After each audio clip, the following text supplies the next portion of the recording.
and welcome to Flutiversity. I am Jenny Tutton here with another play-along video for our practice plan in F major and D minor. We are on to day 8, which is our second week, and this week is all about building technical facility in the second octave. So we did your first octave last week, and now we are moving up into the high octave.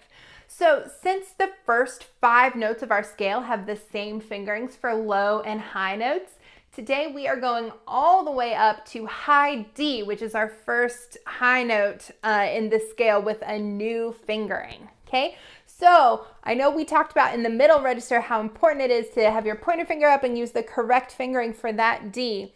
It's also just as important to use our correct fingering for this high D. So to do that, you're welcome to look it up in a fingering chart. If you don't already know it, what you do is you could start at your middle D with that pointer finger up and you trade your whole right hand out for pinky only.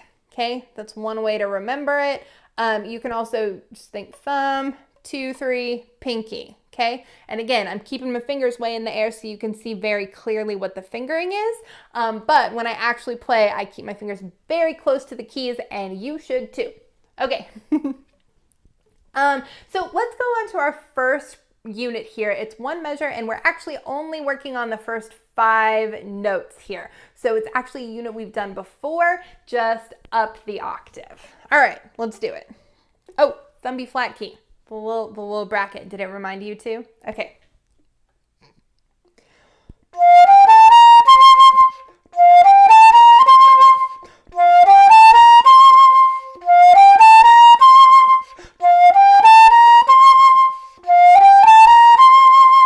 Gorgeous. Okay.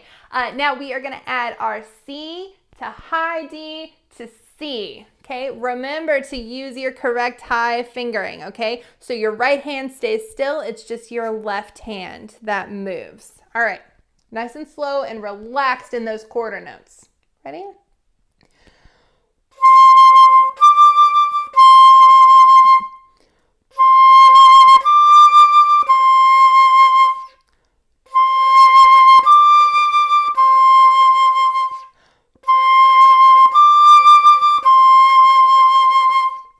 Okay, great job. Now we're going to speed it up a little bit and do 8th notes. Ready?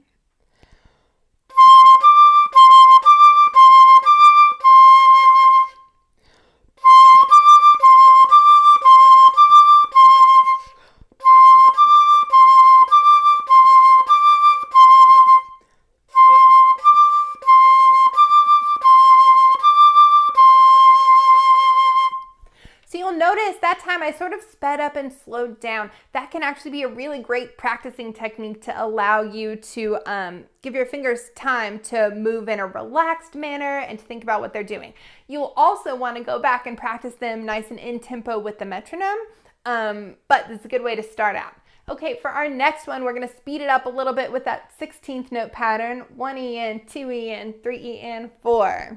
Ready?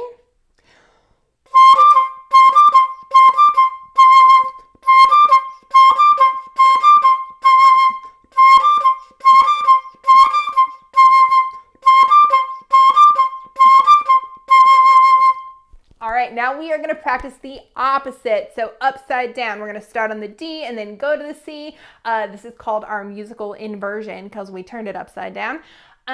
Again, feel free to take some time. If you want to pause me for a second so that you can spend some more time on these units, that's fine and a great idea. I guess if you want to fast forward me and go into the next one, your choice. Okay, let's do the next measure.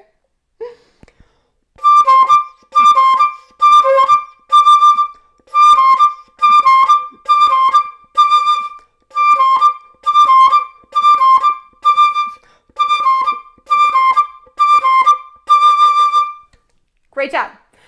So the next one we're going to do is to sort of bridge these units together.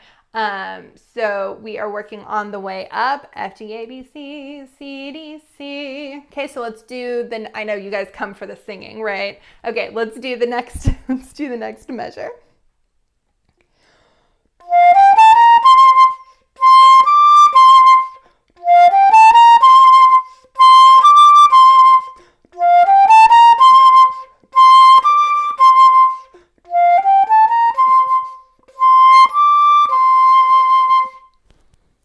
Okay, great. So for the next one, we're gonna take that pause out, okay? But we are gonna slow it down so they are all even eighth notes, but no more pause. You're gonna keep your fingers going the whole time.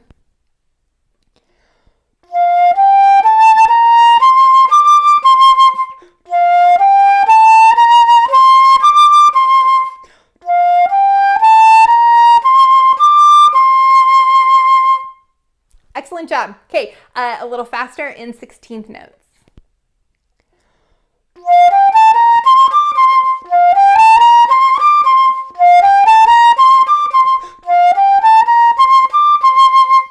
Yay, and I really should have given us a little more time to pause in between there with that half rest. So let's do it, I don't know, 2 more times.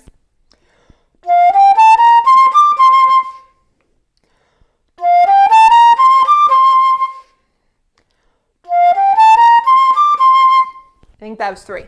Great job. Okay, and now we're gonna work on the way down. So we're starting nice and slow, C, D, C, B, A, G, F, okay? And again, thumb on that thumb B flat key the whole time.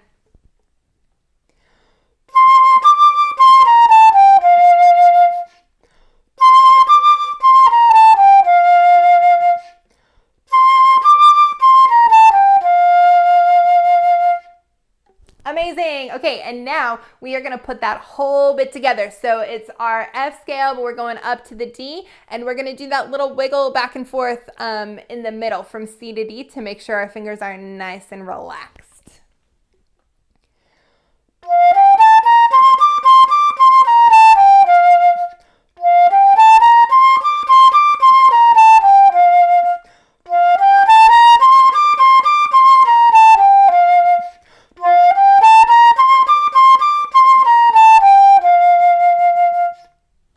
Great job. Okay, so if you have time in your practice, I would go back and do this with a metronome at a tempo that feels comfortable to you, just to get a little bit more practice, especially up in the high octave. The fingerings get a little trickier down there. We have to move more fingers at the same time. So putting in a little practice time is totally worth it. Okay, happy practicing, and I will see you all tomorrow for day 9. Bye.